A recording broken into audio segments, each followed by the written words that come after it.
ndị Igbo igegokwa ntị maka akụkọ ịrịba n'elu n'ụbọchị nke tata nke iri. Ndị ntọrọ mmadụ egbugo Mr. Gbenga Falana, onye nke ji nwunye ise nakwa ụmụ 10 dịka ha tọrọ nwoke a. Ha kwuru ka ezinụlọ nwoke a na ndị nwe nwoke a gbagharịrị anya ha 60 million naira. Ndị akwụwere ọnụ ha mechaa wepụta enu kwuo na ọ bụzi 50 million naira ka a ga-enye, kama na ezinụlọ nwoke a na ndị nwe nwoke a agbagharịtanwuhe ego a tupu ndị a gbagbue nwoke a.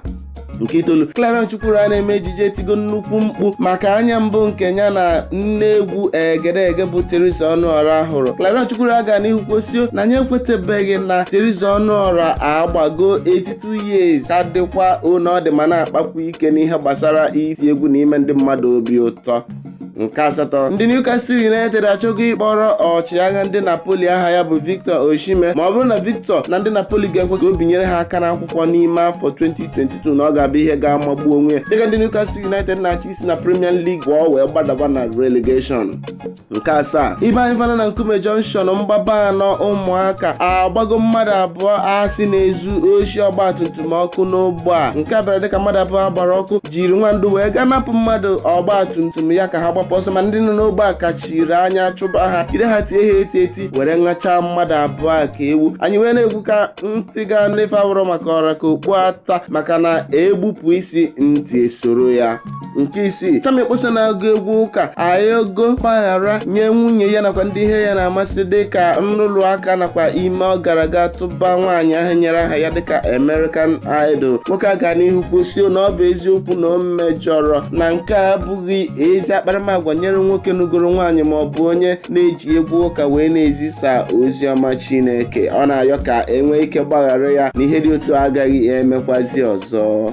Nke ise, Mezie onye mechilio na-adịbụ onye na-eme ejije ọfụma agụgụ n'Instagram wee dee na alụmdi na nwunye nke ya na nwunye ya abụrụghị ihe ebibiri ebibi n'udo na ọṅụ. O jikwasị ohere abụọ yọọ ndị ọha nta akụkọ ka ha biko dododo ghara ije gwuo nunu a maka na onweghị ka sawara akwa agadi nwaanyị gara ịsatị ya nsị. Ọ sị ka onye ọbụla hapụ ya kama na ihe o nwere ike ikwurebe bụ na alụmdi na nwunye nke ya na nwunye ya abụghị ihe ebibi n'udo na ọṅụ dịka onye ọbụla nọ na-enweta onwe ya. O jikwa ohere a wee kere nwaanyị a maka obere oge ya na ya na-abụ nọrọ n'ime ndụ ya.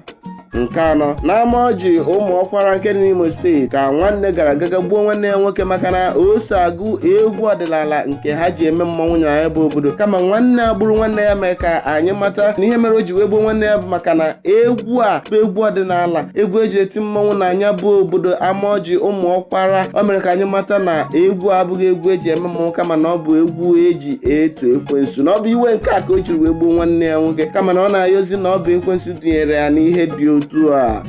Nke atọ, ndị ochi nọ n'Isoko North Local Government mba Delta steeti agbawala ụgbọala bulion van bụ nnukwu ego wee buru ego niile ọ na ya bụ ụgbọala bulion van nalie. Ma mgbe ozi a na-erute anya aka o nwebeghị ụlọ ọba ego kwetere na ọ bụ ha nwee ego a ma ọ bụ na ọba ego asị na ọ bụ ha nwee ego a ma ọ bụ na o nwere ndị uwe ojii so ya bụ bulion van were ebuga anya bụ ego ebe a na-ebuga anya bụ ego nwụrụ anwụ. Kama na ihe anyị matadobe bụ na ndị agbawara bulion van a buru ego niile nọ na ya bụ bulion van were tido.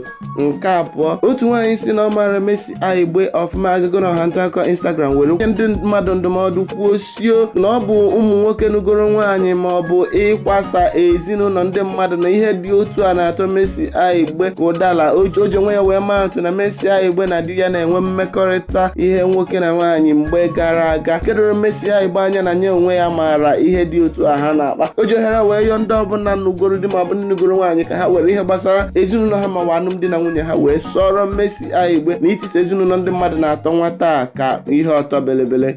Nke bụ na akụkọ ịrịba n'ụbọchị nke tata, ụmụ ikorobịa abụọ na Owerri Imo steeti ewere na nsị wee mee bọta maka adị amamanwụ na onwe ka isi wee goo achịcha nke agbara bred na asụ ndị ite ọ bụ na ị nweghị ihe ị ga-eji taa ya. Ụmụ ikorobịa abụọ gbara n'anwụ ebe ha nọ n'etiti okporo ụzọ oyibo hụnada na wee nyụsịa nsị were achịcha ha suru n'anya bụ nsị were na-ata dịka anya bụ ihe si ma anyị amabeghị ma ọ bụ iwu nwa dibịa nyere ndị a dịka ihe ndị ha ga-emecha wee nweta ego ka ọ bụ ihe ọzọ gwara na ya bụ ihe ụmụ ikorobịa abụọ mere. Igbo ndị ọma na-ege anyị ntị n'onu ebe agaghị ga-adọbiri na akụkọ ịrịba n'ụbọchị nke tata. Ndị Igbo na-echetakwa na nwanne enwe wee dị maka na nwere ka a sara akwa agadi nwaanyị gara ịsata ya nsị. Ọ ka bụrụ isi ichokwu n'ụlọ mgbasa ozi mbido telivishọn emesịanụ.